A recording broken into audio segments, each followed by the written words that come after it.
Welcome to the Defense and Aerospace Report. I'm Vago Muradian, and welcome to our latest episode of the Cyber Report, sponsored by Northrop Grumman. And joining us now is Greg Potter, retired United States Army Major General, who was the former Director of Signals Intelligence at the National Security Agency, now Northrop Grumman's corporate lead executive for Fort Meade, as well as Aberdeen Proving Ground. Fort Meade, obviously home of the National Security Agency, as well as U.S. Cyber Command. Greg, welcome to the program. Thanks for having me, Vago. Let's talk about the electromagnetic spectrum and cyber. A couple of years ago, there was that kind of consolidation. Folks who'd been in the community for a long time knew that that was overdue.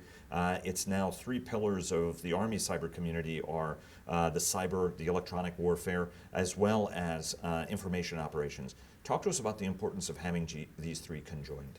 So I think what you're seeing is convergence. And so in the RF spectrum, radio frequency spectrum, you can do a lot of things. You can do electronic warfare, you can deliver cyber capabilities, you can communicate, and so now we can develop, with the technology where it is today, we can actually deliver capabilities that can do multimodal, multifunction, so it can deliver an EW effect as well as cyber effect, and also communicate on it.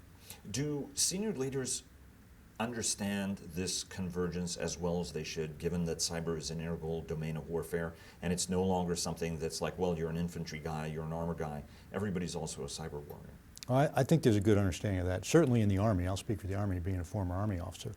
And in fact, the command, Army Cyber, is probably going to be renamed to Information Warfare Command in the future. Which is a little bit what the Navy's done, right? To try to put everything under one roof.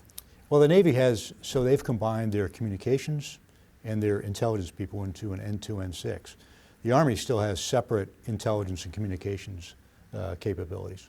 And what's the future hold in terms of this integrated information space, right? Because at the end of the day, you're operating in the information space.